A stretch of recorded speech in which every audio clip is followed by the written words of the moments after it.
All right, this is again Friday, April 3rd. This is your math lesson, third graders. We're going to be making change today and talk about making change and looking at your paper. Okay, so I have on the board something that's going to be on your paper, and I already have my math problem, but here's the story problem. Charity bought a space poster for her bedroom. The poster cost $7.45. If Charity gave the clerk a $20 bill, how much change will she receive? So we are going to do a subtraction problem, and then we're going to fill in our graph or chart, whatever you want to call it, with how much change she would receive. Okay, so, all right, I got my math problem here. I think we can all see it. We've got lots of zeros in the top number. Okay, I want to go over, I wrote $20. I didn't write just 20, I wrote it out, $20, and there's no cents. So you'll see I have my decimal point. Okay, on the bottom number, you'll see I don't have to have $2 signs, but I do have my 7 lined up. My decimal points are lined up. That will help you line up your other numbers. There's always the 2 numbers after the decimal point, and then if you line them up, that will help us. All right, let's do our math problem. I cannot subtract 0 from 5. I can't borrow from 0. I can't borrow from 0 here, so I'm going to have to go all the way to the 2. The 2 becomes a 1, this 0 becomes a 10. I still cannot borrow from this, so I'm going to have to go here and borrow. This becomes a 9, this becomes 10. Now I can borrow from here, becomes 9, and this is 10. Okay, 10 minus 5 is 5. 9 minus 4 is 5. Bring your decimal point straight down. 9 minus 7 is 2. And bring your 1 down, your dollar sign. So she gave her poster was $7.45.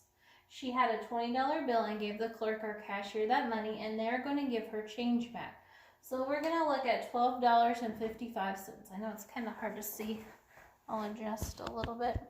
All right, so if you look at $20, are there any $20 bills and $12? Not at all. What about $10? Could you find any $10 bills and $12? Well, all you do is 12 minus 10. Okay, there is one $10 bill, so that gives us the 10. 12 minus 10 is 2.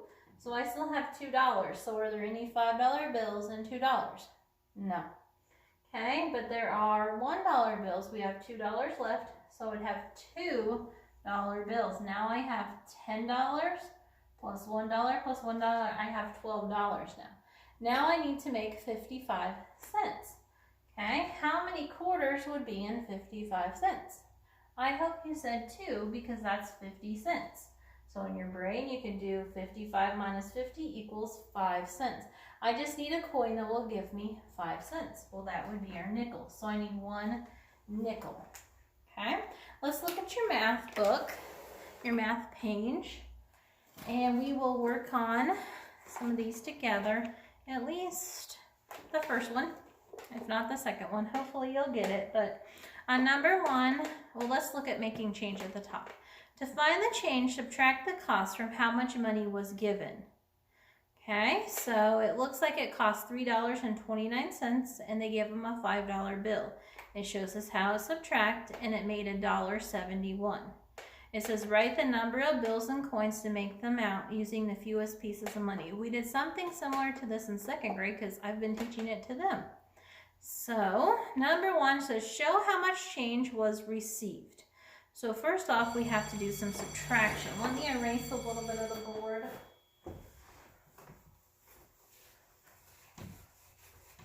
And then we can do the math problem together on the board. We have, it cost $6.30 and they gave them $10. So I write my 10 up, and anytime you have to write it, you need to make sure you line up your decimal points. Let me make sure I have it correct. All right, we cannot borrow from 0. We can't borrow from 0, so we borrow from the 1, becomes 0. This becomes 10. We can't borrow from, well, we can do the 0 minus 0, 0, sorry. Okay, so we borrow from here, becomes 9, becomes 10. 10 minus 3 is 7. 9 minus 6 is 3. So we have $3.70. Make sure you bring your decimal point down. Now we need to make change of $3.70. So we have a $20 bill, a $10 bill, a $5 bill, a $1 bill, or a quarter, dime, nickel, and penny. So in $3.70, are there any $10? No. Are there any $5 bills and $3? No. Okay, so we look at our dollar bills. $3 bills is what it would take to make $3. So now we have to make 70 cents. So you think about your quarters. They're worth 25 each. So how many quarters can we have in 70 cents? Well, one quarter is 25, another quarter is 50. So we would have 2, that's 50. So then in your head, you got to look at 70. 70 minus 50 equals 20. And that leaves me 2 dimes, 10, 20. So if we counted that up, I have $3 bills, $3. The quarters equal 25, 50. A dime is 60, another dime is 70. Okay, I will go ahead and do B in case we're struggling with it. I know this is something in 2nd grade. It's difficult then, so hopefully we can catch on and get it, and I know it's difficult, so let's work on it. Okay, so let me write the next problem up here. We have $15 minus 11,676. So $15, line it up, 1176. Okay, I can't do that. I can't borrow from that. This becomes a 4. This is a 10. Now borrow from here. This becomes a 10. So 10 minus 6 is 4. 9 minus 7 is 2. Bring my decimal point down. 4 minus 1 is 3. So $3.24. Okay, there are no $10 and 3 because okay, then there's no 5 because you only have 3, so you have $3. Okay, we have 24 cents. A quarter is worth 25 cents, so that is, we can't even have 1 quarter. So your dime and 24 cents. So to make 24 cents, you would use 10, 20, 2 dimes. We have 4 cents left, so we just need 4 pennies. All right, you're gonna have a story problem on number 2, and you're gonna do, you have your workspace, so you have to figure out step 1, then step 2, and then you're gonna fill in your chart to tell how much change. Number 3 says solve the story problem, and then number 4, divide and check, and then number 5 is add and subtract. It's maybe a little challenging, so let's do at least one together, and then let's see if you can figure them out. They are tricky. We have to remember to go to our 1s, 10s, and then 100 spots. So let me get it up here. 279 plus 366. All right, we got to start in our 1s. If you need to, write it up there. 1s, 10s, 100s. 1s, 10s, 100s. So we're going to look at our 1s place. 9 plus 6. So I'm going to take it over. I'm going to box my answer. 1s, 10s, 100s. So 9 plus 6 is 15. I put the 5 in the 1s. Carry over to the 10s here. Okay. And 7 plus 6 is 13. Plus 1 is 14.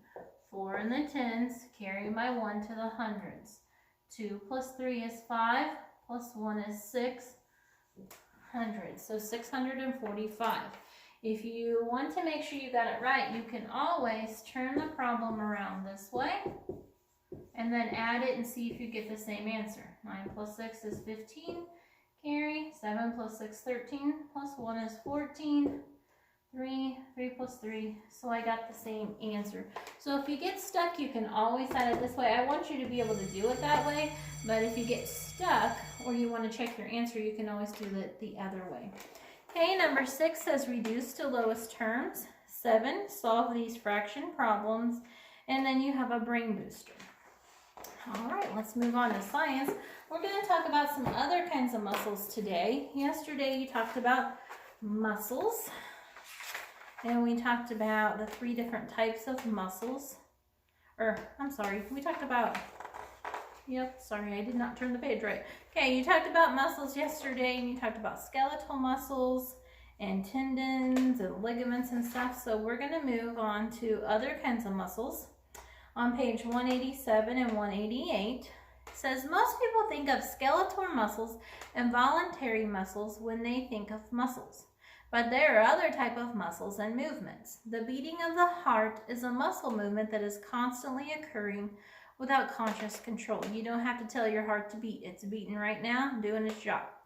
Cardiac muscle is only found in the heart, and unlike other types of muscles, it doesn't get tired. Never resting, the cardiac muscles continually contracts to pump blood in and out of the heart. Another type of muscle that produces involuntary movements is a smooth muscle. Smooth muscles are found in the walls of internal organs. Internal just means inside, like the stomach, the intestines, and the bladder. These muscles push through the digestive system, expel urine from the body. Smooth muscles and also, or a smooth muscle in the eye causes the pupil to contract. Facial muscles are skeletal muscles, but these muscles do not move bones. They are attached to the underside of the skin and to other muscles. Moving these muscles allows people to make a variety of expressions. You can do all kinds of expressions with your face, Both are voluntary and involuntary. People can move their muscles to make any expression at will, but true emotion is registered involuntary. If the brain registers pleasure, something good, it signals one of the muscles in the face to produce a smile, involving muscles around the mouth as well as the eyes. The muscles around the eyes are not activated in producing a fake smile. That's why parents and teachers know when you got a fake smile and you may not just feel that good, or you're just, maybe it wasn't as funny as everyone else thought it was, so you kind of have a fake smile. People can kind of tell when you're faking a smile. All right, so you're going to read about those kind of muscles on page 187 and 188, and then you're going to do an activity. You have 1, 2, 3, 4 different ones to do, and it shows you some different muscles you're going to use, or you're going to color in the muscles he's using, and you can practice using them on your, you using them. You may need a mirror to look at and see which muscles are you using, okay? All right, that is science for today. That ends Friday. I hope you have an awesome weekend.